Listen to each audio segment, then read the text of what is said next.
Bonjour à tous et bienvenue. Enfin, après des mois de dur labeur, la publication dans les colonnes de The Guardian d'une enquête autour de Dadou Jambar, le président de la Fédération haïtienne de football, accusé d'abus sexuels sur diverses joueuses, parfois mineures. Alors c'est un travail de longue haleine que j'ai mené avec le journaliste italien Alex Sismic et Ed Aarons du Guardian. Et pour moi, c'est super important que cette vidéo, et que l'article également, parce qu'on varie les formats justement, on varie les langues aussi, se diffuse le plus possible. Pourquoi? Parce que malheureusement, ça risque potentiellement d'être étouffé, et que si ça ne fait pas le bruit escompté, ces gens-là pourront encore s'en sortir. Alors The Guardian, évidemment, pour ceux qui se souviennent, c'est eux qui avaient sorti l'affaire autour de l'ancien président de la fédération afghane de football, qui abusait également sexuellement de ses joueuses, et au final, ce monsieur n'est plus là. Évidemment, pour Haïti, on va essayer d'aller plus loin parce que c'est le début d'une longue bataille, d'un long combat. Aujourd'hui, j'espère que des associations, des ONG et plein d'autres personnes diront stop et vont pouvoir agir pour les victimes et leurs familles. Je vais rappeler un petit peu les faits. Donc, la plupart des viols surgissent dans le centre FIFA Goal de la Croix-des-Bouquets, donc à côté, pas très loin, de Port-au-Prince, la capitale de Haïti. Ce centre FIFA Goal a été formé et financé par la FIFA afin justement de doter Haïti de structures de formation afin d'aider les jeunes garçons et les jeunes filles à devenir des joueurs professionnels. Alors je vais taire ici et là les divers abus, les divers détournements d'argent, on parle de centaines et des centaines de milliers d'euros, et le fait que les gamins et les gamines dorment à 10 par chambre dans 100 draps, visiblement les draps coûtent très cher en Haïti, et qu'ils mangent une nourriture absolument infâme et boivent de l'eau presque croupie, c'est-à-dire que l'eau et la nourriture que les joueuses et les joueurs boivent, les gamins, vous rassure, les patrons de la fédération, ils boivent pas la même eau, ils mangent pas la même nourriture. On peut aussi s'interroger sur le fait que les gamins n'ont pas de suivi médicaux, mais que les présidents, les dirigeants de la Fédé, eux, en ont un.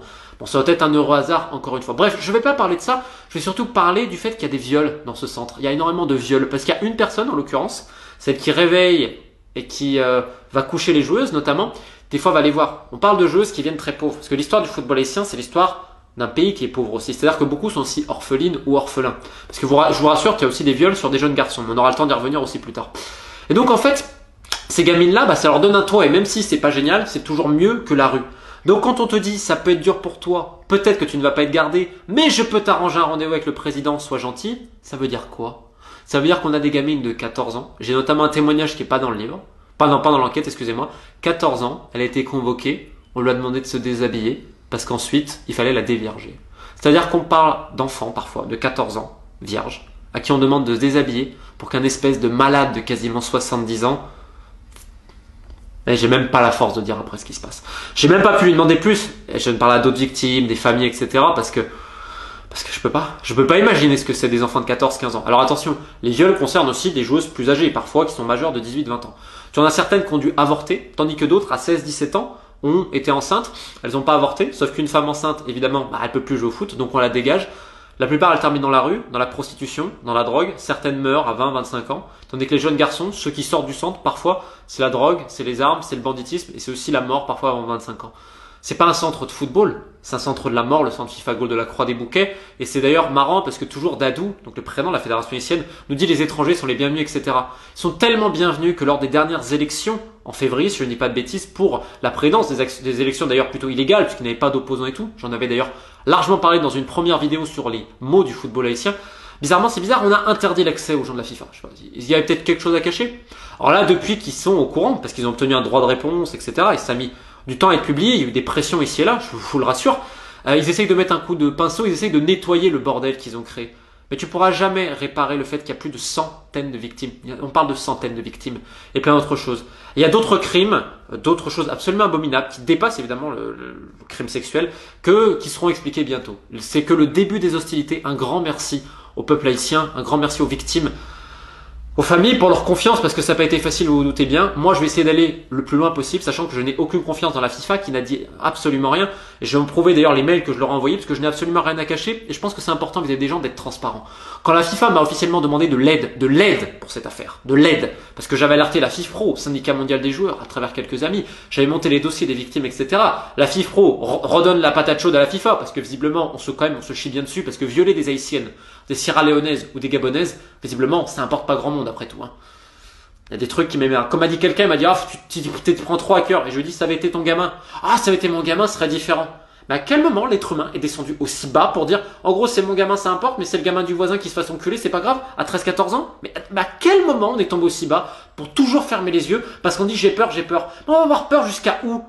Jusqu'à où? Jusqu'à ce que ça soit nos propres gamins. Et là, quand ça va nous toucher personnellement, on va dire, hey, c'est pas normal et on va gueuler. Mais ce sera trop tard à ce moment-là. Ce sera trop tard et c'est déjà sans doute trop tard.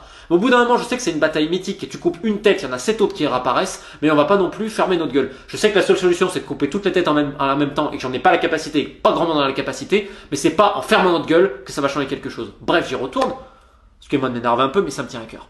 Donc la FIFA me demande le LED, etc. J'avais mis... J'avais puisé le combat. Et donc, je dis ok, pas de problème, on peut préparer des conférences et tout. Le lendemain, une personne de la FIFA, dont je vais taire le nom, mais elle est importante, et les gens de la FIFA savent de qui il s'agit, appelle en Haïti, la fédération, notamment le secrétaire général et le président, pour leur proposer de l'aide. Je vais vous présenter un avocat suisse, etc. Donc j'ai envoyé un mail direct en disant, vous me parlez de confidence, de confiance, de confidentialité. Et le lendemain, c'est pas la faute de ces gens-là, la FIFA, c'est la faute d'une personne. Est en train de protéger des criminels sexuels, une personne importante. J'étais tellement énervé, donc je leur ai remis parce qu'ils m'ont relancé la FIFA, mais en aucun cas je ne peux travailler et collaborer avec la FIFA tant que cette personne sera là, parce que c'est beaucoup trop dangereux pour les victimes et leurs familles. J'ai la responsabilité de ces gens-là aujourd'hui, parce que leur dernier espoir c'était la FIFA qui les a trahis et qui a laissé faire un criminel sexuel et d'autres prédateurs sexuels en liberté depuis des années. C'est pour ça que tous les gens qui peuvent aider sur ce sujet-là, je sais pas exactement, je pense que Save the Children sera intéressé, peut-être l'UNICEF et tant d'autres, il est temps d'agir. Ces gens-là, leur place, elle n'est pas en liberté, elle est en prison. Je le répète, ils sont nombreux. Donc les investigations vont continuer et j'en ai rien à cirer des menaces d'intimidation et tout. Au bout d'un moment, je vais le redire à tout le monde, à quel moment dans l'humanité on va accepter que des enfants de 13-14 ans soient déviargés, soient violés par des prédateurs sexuels de 70 ans. Et notre but c'est de fermer notre gueule et de laisser faire quand un des responsables de la FIFA essaye de les aider. Eh ben désolé, ce jour-là il n'est pas arrivé, il est temps droit à notre gueule et de faire quelque chose. Je sais que je vais pas révolutionner le monde, mais à minimum, un souci de transparence c'est bien. Et encore moi c'est que dalle, parce que moi j'ai pas été violé, moi ma vie elle est pas foutue. La vie de ces gamines elle est foutue à cause de gens comme ça. J'aimerais bien que vous réfléchissiez. Juste un truc, mettez l'image. 14 ans, votre gamine. On lui dit déshabille-toi et l'autre il va la violer. Vous faites quoi? Haïti, le combat continue. On libérera le football haïtien un jour. Et ce sera grâce à vous. Allez, j'en ai assez dit.